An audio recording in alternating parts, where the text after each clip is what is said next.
Angono News. 3, 2, 1, palakpakan!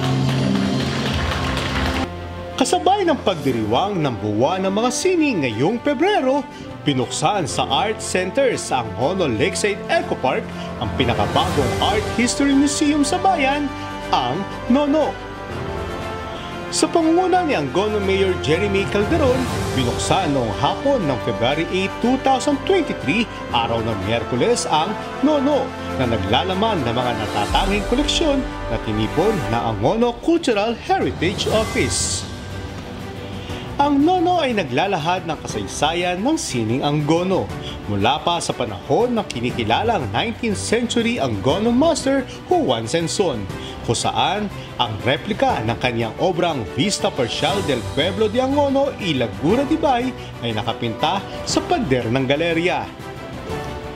Isa sa mga pinagmamalaking koleksyon ng pinasinayaang museo ay ang orihinal na manuscript ng Readings on the History of Angono na isinulat ng kababayang si Eugenio Lara taong 1969. Makikita rin dito ang ilan sa mga obrang ukit naman ni Francisco Senzon, na ang mga busto ng ilang mga bayani kabilang ang kay Dr. Jose Rizal na siyang pinakamalaki sa mga koleksyon mula sa pag-iingat noon ng ngayoy Joaquin Guido Elementary School. Ang pinakatampok at nasisentro ay ang 1950s na 98 by 50 oil on plywood artwork ni Jose Pitok Blanco na pinamagatang Mamumukot, na hinawian ng tabing ng mga piling panauhin kabilang na ang mga anak ng pintor. Ayon kay Mayor Jeremy Calderon, mahalaga ang magiging papel ng Nono lalo na sa mga kabataan upang kanilang malaman ang pinagmulan ng ating bayan.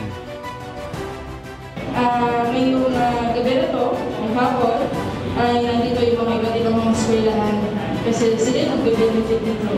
Sabi ko kung darating yung araw, karoon ng mga iba't ibang mga estudyante na para makita ang history na ang sinapakahalagan.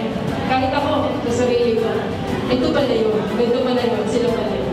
Diba? Napaka-importante mo naman. Kasi syempre, kapag maroon ko ng museum at art center, ay matagal ng pangarap at lagi nakasama sa development plan ng ating pamalabayan. Subalit, ang lagi ng challenge dito ay paano natin ipapatupad sa sitwasyon ng ating annual budget ay nakakonsentrate lamang sa mga programs, projects, activities na para sa maintenance ng mga existing facility at infrastructures. Matagal na din natin gusto ipatupad ng cultural and heritage inventory sa Angono at may showcase ito sa isang lugar na tulad ng isang public museum. Kaya maraming po paano ay pinili natin i-establish yung Angono Cultural Heritage Office.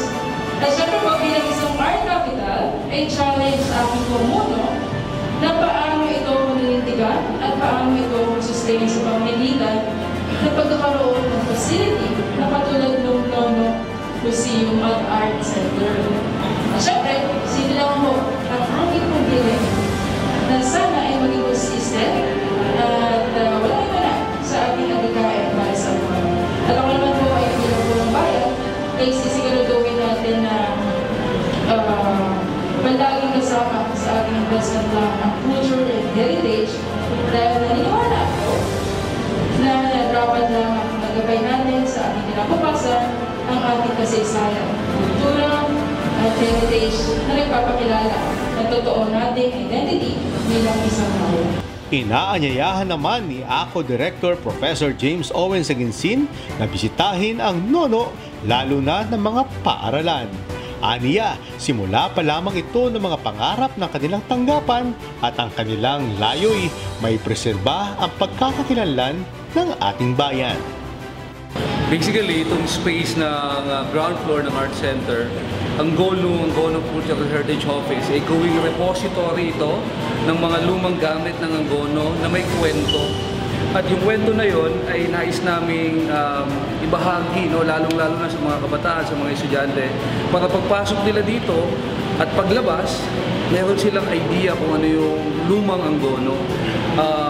meron tayo dito mga gawa ni Kiko Senson, ni Pito Blanco, lumang libro, no, kauna-unahan na sinulat tungkol sa Angono.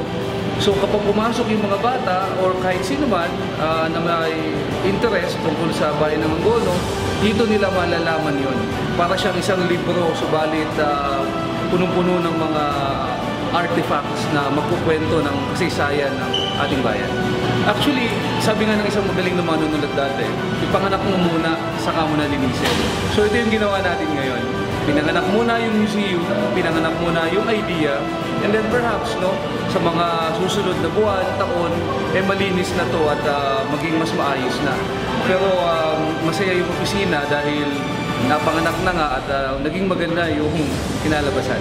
Sana yung mga nakakapanood nito, kung meron silang lumang gamit, kung meron silang lumang larawan, makipag-coordinate lamang po sila sa Angono Cultural Heritage Office at yung mga yun ito-document po namin. At mahalagang ma-document dahil kailangan marinig ng mga tao yung kwento ng mga bagay na ito. At pagpasok nila sa museum, bibigyan po natin ng pahalagayan dahil mahalaga po ang ating kasaysayan, mahalaga ang ating kwento, mahalaga na ipagpatuloy natin yung kwento sa mga susunod na henerasyon. Sa mga lumang kagabitan ay lalo nating makikilala ang ating bayan, ating ipagdiwang ang buwan ng mga sining at ang ating pagiging malikhain. Naghahatid ng mahalagang impormasyon at balita, ang Gono News, nagsiservisyo may puso.